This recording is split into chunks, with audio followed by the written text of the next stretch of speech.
여러분 11조는요 히브리어 말로 아세르라는 말입니다. 말 그대로 10분의 1이에요. 10분의 1. 10%입니다. 그래서 여러분 11조는요 여러분이 여유가 된다고 해서 20%를 드려도 안 되고요.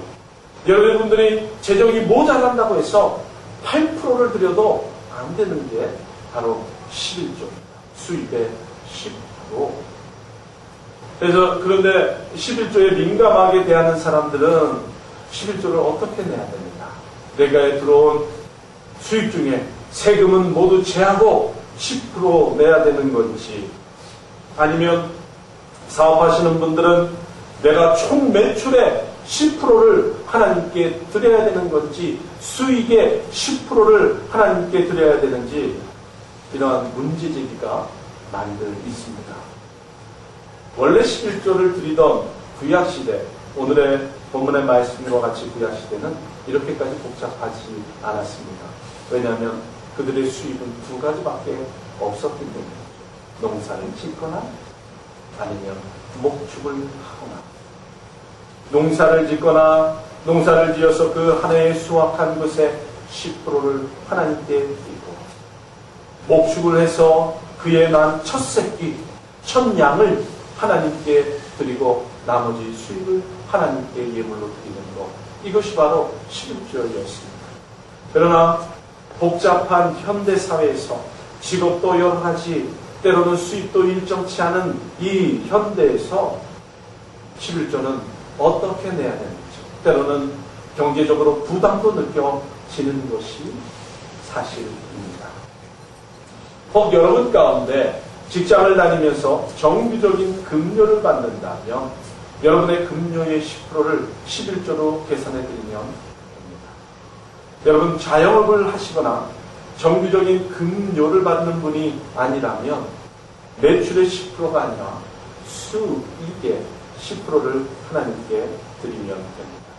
혹 여러분이 사장님이시면서도 월급을 받는다면 월급의 10%를 하나님께 드리고, 혹 연말에 여러분 배당을 하시게 된다면 그 배당액의 10%를 하나님께 드리면 되는 거죠. 간단하죠. 그런데도 고민하지. 왜냐하면 또 상황이 여러 가지가 있습니다. 여러분의 가정에 두 부부가 모두 하나님을 믿는 분들이 아니라 한 분만 하나님을 믿게 되면, 특히 아내는 하나님을 믿고 남편은 하나님을 믿지 않으면 11조 내기가 참으로 어렵습니다. 그래서 이 11조 때문에 가정에 싸움이나 불편함이 있으면 안 되죠. 그래서 여러분이 생활의 11조라는 것이 있습니다. 그래서 그것은 여러분의 원래는 수입의 10%를 드려야 되지만 남편 때문에, 아내 때문에 수입의 10%가 아니라 바로 생활의 10%를 하나님께 드릴 수도 있습니다. 중요한 것은 무엇이냐면, 내가 많이 드리거나 작게 드리거나 그것이 문제가 아니라 바로 이 11조가 우리 안에서 일어나는 영적 전쟁의 소용돌이 가운데서 하나님을 선택하는 행동이라는 사실입니다.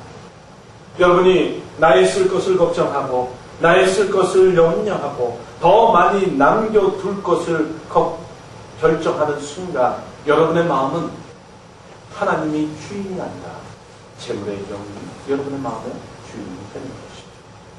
내가 쓸 것이 많이 있지만 그 쓸 것들을 밀어넣고 우선 하나님의 것을 하나님께 돌려드리기로 작정했다면 여러분은 하나님을 주인으로 여러분이 결정하는 것입니다.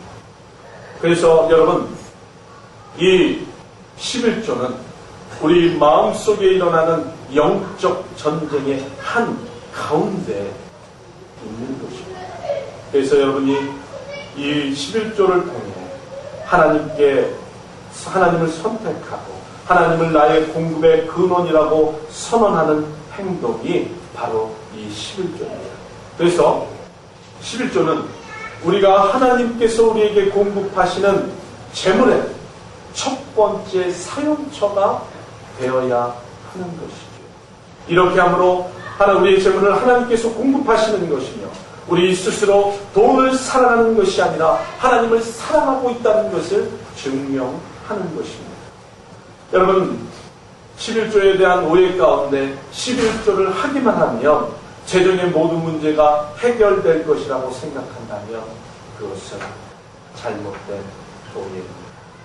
여러분, 재정의 문제는요, 돈을 드리고 안 드리고의 문제가 아니라 나와 하나님과의 관계의 문제라는 사실입니다.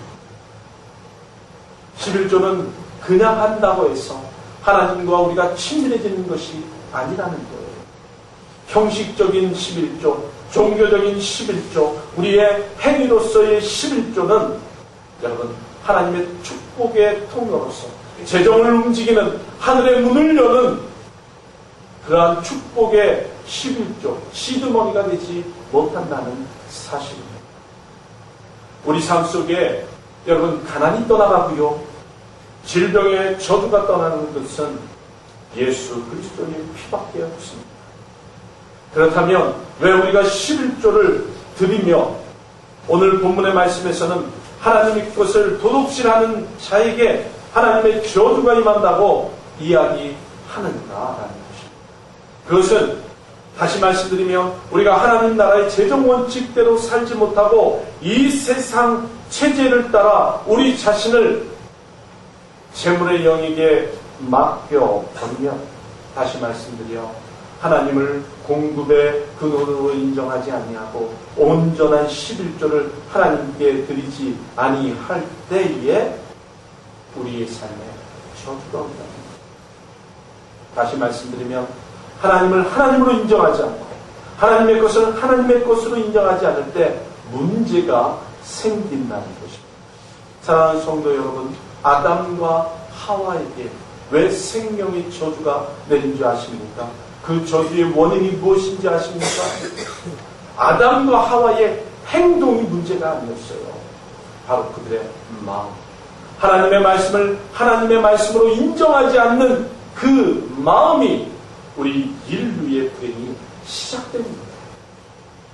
여러분, 11조는요, 하나님의 절대 주권을 인정하는 행위입니다. 그래서 그 행위보다 더 중요한 것, 우리의 마음입니다. 8절에 보면 사람이 어찌 하나님의 것을 도둑질하겠느냐? 그러나 너희는 나의 것을 도둑질하고 말하기를 우리가 어떻게 주의 것을 도둑질하였나이까 하는도다. 이는 곧 11조와 복음물이다. 그들이 11조를 드리지 않은 것이 아니라는 거예요. 그들이 하나님의 거룩한 헌물을, 성물을 하나님께 드리지 않은 것이 아니라는 거예요. 그들이 11조를 하면서도 하나님의 그 절대적인 주권을 인정하지 아니하고 하나님의 공급의 근원을 인정하지 아니하고 우리의 삶을 다스리는 하나님의 다스림을 인정하지 아니하고 11조하고 헌금하는 것은 곧 하나님의 이름을 빌어 만몬의 영의 다스림을 받는다는 것입니다. 내가 돈의 주인이 된다는 거예요. 여러분, 11조는요, 해도 되고 안 해도 되는 그러한 것이 아니에요. 여러분, 이 세상 가운데는요, 중요한 법칙이 있습니다. 변하지 않는 법칙이 있어요. 예를 들면 중력의 법칙이 있습니다. 여러분, 우리는 이 땅을 딛고 살아요. 중력이 우리를 땅 가운데로 계속 끌어들이고 있다는 사실이죠. 중력이 없으면 우리는 공중에 붕붕 떠다닐 것입니다. 우리는 인식하지 못하지만, 우리가 그것을 깨닫지 못하지만 변하지 않는 진리, 중력의 법칙처럼 11조는 또한 하나님께 드려지는 거룩한 공헌물들은 하나님의 것이라는 것을 인정하는 법칙입니다. 여러분, 11조가 구약에 등장하는 것인데 왜 신약에 사는 우리가 그것을 해야 됩니까? 라고 말한다면, 여러분, 저는 이렇게 말씀드리고 싶습니다. 율법은 폐하여진 것이 아니라 완성된 것입니다. 주님께서 이 땅에 오심으로 모든 성경의 구약의 율법들이 우리가 안 지켜도 된다는 것이 아닙니다. 율법 율법으로부터 우리가 자유하다는 거죠. 율법으로부터 자유케 된 것이죠. 그 율법이 우리에게 필요가 없는 것이 아니라는 사실입니다. 여러분, 마찬가지로 성경이 말씀하고 있는, 여러분, 안식일을 지켜라, 11조를 지켜라, 순결한 삶을 살아라, 거룩한 삶을 살아라, 이 성경의 말씀들은요, 중력의 법칙처럼 변하지 않는 믿음의 원리예요. 그래서 이것을 지키는 것은 우리가 축복을 받기 위함이 아니라 하나님을 향한 우리의 믿음의 태도를 갖도록 하는 믿음의 원리들이라는 사실입니다. 물론 이 원리들을 지킬 때 하나님은 우리를 기뻐하시고, 또한 우리가 하나님의 놀라운 은혜 속에서 살아가도록 인도하십니다. 이것을 우리가 말하는 축복이라고 이야기하죠.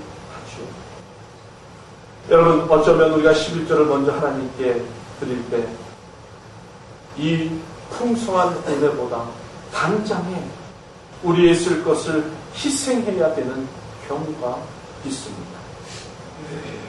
그렇기 때문에 11조는 믿음의 선언인 것입니다. 하나님을 나의 공급자라고 선언하는 믿음의 행동이며 표현입니다. 우리가 이 11조를 통해서 참새 믿음을 갖는 거예요.